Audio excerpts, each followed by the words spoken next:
segundo artículo referenciado ahí por el doctor Evans, en donde decía que los niños que toman leche materna y que vacían el pecho completamente tienen menos frecuencia de cólico que aquellos que se están intercambiando de pecho. Y esto, la hipótesis que existe es que el niño, esto lo hacen mucho las consultoras de lactancia, o es una hipótesis que tienen muy en boga, es que al final de la leche viene una gran cantidad de lactasa y que eso hace que haya una mayor degradación de la lactosa y de esta forma el niño tiene menor cantidad de cólico. Es una hipótesis, es muy difícil de demostrar, pero por lo menos en este ensayo clínico está demostrado que los niños que vacían más rápido, vacían completamente el pecho de un lado y lo vacían completamente, tienen menor frecuencia de cólico. Entonces es interesante, es una hipótesis que vale la pena retomar. Y la estrella del momento pues es la microbiota gastrointestinal. La microbiota gastrointestinal está involucrada en muchos trastornos gastrointestinales y el cólico no es la excepción. Entonces se han hecho estudios para conocer la microbiota gastrointestinal en los niños que tienen cólico y lo que se ha encontrado es que hay mayor cantidad de protobacterias. Sabemos que las filas o los grupos de bacterias de forma digamos, global en el tracto gastrointestinal son las proteobacterias, los firmicutes, los bacteroidetes y las actinobacterias. Y lo que no sabemos o lo que tenemos de conocimiento es que el tracto gastrointestinal de un niño se debe de colonizar preferentemente por bifidobacterias y lactobacilos. Y eso es una realidad y estos pertenecen a las familias de actinobacterias y firmicutes. Pero en los niños con cólico hay mayor cantidad de protobacterias. Y estas son grupos de Serratia, de Vibrio, de Yersinia y de Pseudomonas, que lo que provocan es una inflamación a nivel gastrointestinal y además una fermentación diferente de lo que está consumiendo el niño, que generalmente pues, o es leche materna o es fórmula. Esto se ha demostrado también con la medición de citocinas a nivel sistémico, en sangre, y en los niños con cólico hay una mayor cantidad de interleucina 8 y de un receptor de quimiosinas tipo 4. Estas dos citocinas o estos grupos de mediadores inflamatorios se elevan más en los niños con cólico, lo que habla de un grado de inflamación mayor. Entonces definitivamente hay una inflamación en cólico como lo hay en otros trastornos funcionales gastrointestinales. La calprotectina fecal es un biomarcador o un marcador que utilizamos en la materia fecal, sobre todo en pacientes con enfermedad inflamatoria intestinal, pero se ha utilizado en diferentes estudios y en cólico se ha visto que hay una mayor elevación de calprotectina fecal comparado con los niños que no tienen cólico, de tal suerte que habla de un grado, hay cierta inflamación a nivel gastrointestinal y esto puede estar originando el cólico. Lo que les hablaba, los niños que no tienen cólico tienen mayor cantidad de actinobacterias, de firmicutes y de bacteroidetes, es decir, mayor cantidad de términos generales de bifidobacterias y de lactobacilos.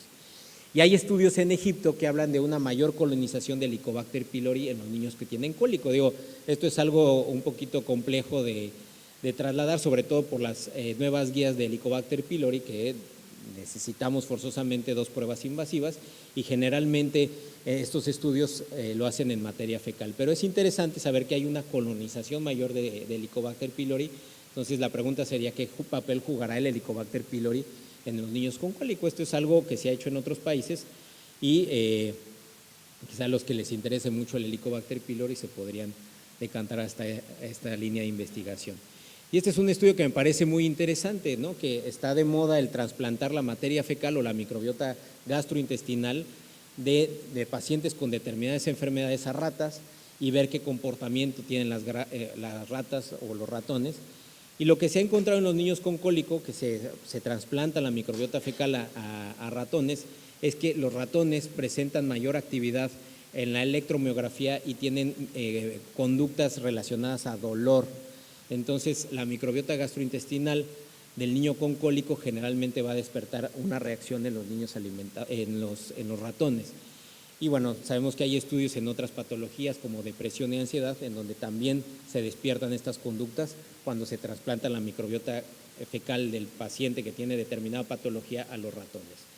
Entonces, el origen de la disbiosis o de esta alteración en la microbiota gastrointestinal pues tiene diferentes explicaciones. Una, bueno, es la motilidad intestinal alterada, que ahorita en la siguiente diapositiva voy a hablar de eso. Otra es la disminución en la concentración de ácidos biliares que eso provoca una proliferación de las bacterias en el intestino. Esto va a provocar mayor fermentación de lo que está recibiendo el niño. Hay una alteración en la barrera intestinal, lo que provoca una mayor permeabilidad intestinal. Se altera la producción de moco y todo esto va a repercutir en el sistema nervioso entérico que está inmaduro y al final de cuentas va a provocar una disbiosis intestinal. Esto va a provocar inflamación de bajo grado en el intestino y finalmente se va a hacer un círculo vicioso en donde va esto a provocar aún mayor disbiosis. Y esto se demuestra en estudios a largo plazo. Los niños que tienen cólico y que sean tratados o no, a largo plazo desarrollan otros trastornos funcionales gastrointestinales o incluso migraña. Entonces, esto nos habla de la realidad que es el eje cerebro-intestino y la repercusión que tiene a largo plazo. Entonces, les hablaba de la motilidad a nivel gastrointestinal. Se ha demostrado también, esto es difícil de realizar y se ha hecho en biopsias en ciertas patologías, pero que hay una inmadurez de las células intersticiales de Cajal. Las células intersticiales de Cajal van a ser el marcapasos en el intestino. Entonces, lo que provocan es que las células intersticiales de Cajal, en forma resumida, es favorecer la motilidad gastrointestinal, favorecer el vaciamiento gástrico y también un adecuado, digamos, vaciamiento del colon, ¿no? En términos generales. Entonces, en los niños prematuros y en los niños recién nacidos hay inmadurez de este complejo sistema que son las células intersticiales de Cajal, lo que va a provocar alteraciones en el vaciamiento gástrico y van a tener patrones de motilidad diferentes los niños prematuros comparados con los recién nacidos. Entonces, el vaciamiento gástrico es diferente, la motilidad del intestino delgado es más lenta y también el colon se vacía más lento, de tal suerte que esta es otra de las teorías por las que puede haber disbiosis intestinal y también por las cuales puede haber cólico en el lactante. Y de forma resumida, la fisiopatología, pues lo que nos habla es de la disbiosis a nivel gastrointestinal. Esta disbiosis provoca una mayor producción de gas, esto lleva a distensión abdominal, obviamente esto va a doler, va a provocar inflamación a nivel epitelial, va a aumentar la permeabilidad intestinal, va a haber una inflamación a nivel en el sistema inmune gastrointestinal y va a alterar la motilidad gastrointestinal. Y si tenemos un recién nacido en el cual se está madurando su sistema nervioso central, entonces la percepción del dolor va a ser diferente y entonces tenemos al niño que está llorando todo el tiempo. Entonces, es una conjunción de todo, no podemos hablar de un solo factor en el cólico, pero definitivamente la microbiota gastrointestinal, si se dan cuenta, juega un papel clave en el desarrollo del cólico en el lactante.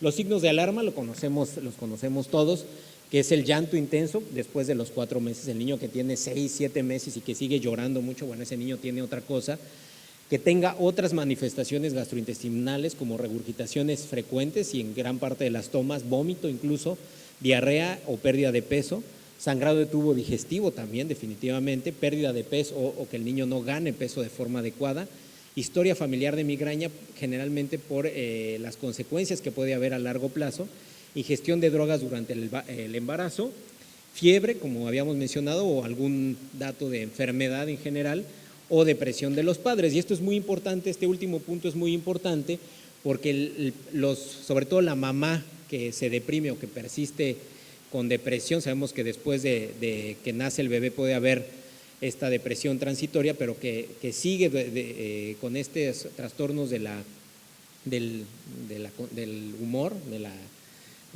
del ánimo, está deprimida, va a tener mayor frecuencia de cólico el niño y las consecuencias para el niño pueden ser, voy a verme un poco exagerado, pero es cierto, pueden ser incluso letales, ¿no? Entonces, desde el punto de vista de tratamiento, antes de hablar del tratamiento, definitivamente debemos de hacer algo con el niño con cólico. No solamente se trata de tranquilizar a los padres, porque si la mamá está deprimida o ansiosa, pues solamente decirle tranquila no va a ser suficiente. Sabemos que el cólico va a incrementar la depresión en las madres y también en los papás, ¿no? Entonces sabemos que está la mamá todo el día con el niño y llega el papá en la noche después del trabajo y está el niño llorando, la mamá está en un grito también, está toda desesperada y entonces empiezan los conflictos familiares y también hay una alta tasa de divorcios que está reportada en los niños que tienen un aumento de tasa de divorcios o de separaciones en esta etapa de la vida. Y en un estudio de 3.259 niños, al menos 6% de los padres realizaron acciones peligrosas para disminuir el llanto de sus niños, es decir, asfixia, bofetadas o agitarlos. Entonces, los niños que tienen cólico o están irritables, es mucho más fácil que tengan síndrome del niño sacudido, porque los padres se desesperan, lo abofetean o lo agitan y entonces llegan al hospital con hemorragias intracraneanas. Entonces, digo, es un 6%, pero no es despreciable, es una probabilidad no despreciable de que suceda esto con nuestros niños. Ahora, en cuanto al tratamiento, ya entrando en materia, pues lo vamos a dividir en tratamiento no farmacológico o medidas generales, en tratamiento nutricional y en tratamiento farmacológico. En cuanto al tratamiento no farmacológico, pues sabemos que la técnica de alimentación es muy importante. Entonces, desde explicarle a la mamá cómo darle pecho, si no tenemos los conocimientos suficientes, es válido recurrir a un asesor de lactancia para que oriente a la mamá de forma adecuada y que sobre todo la tasa de lactancia materna o que haya éxito en la lactancia materna. En caso de que el niño sea alimentado con fórmula, la preparación del biberón, el sacar el aire deglutido, todas estas acciones que conocemos pues ayudan a disminuir la intensidad y la frecuencia del cólico. Pero ya sabemos que muchas veces ya hicimos eso y el niño sigue con cólico, entonces hay otras formas de tratarlo. Uno es el envolver al niño, como está aquí, ¿no? Que es lo que hacen las enfermeras en los cuneros, que son expertas en envolverlos de esta forma. Está descrito como una forma de tratamiento, ¿no? El envolverlos y mecer al niño disminuye el cólico. Hay ensayos clínicos que han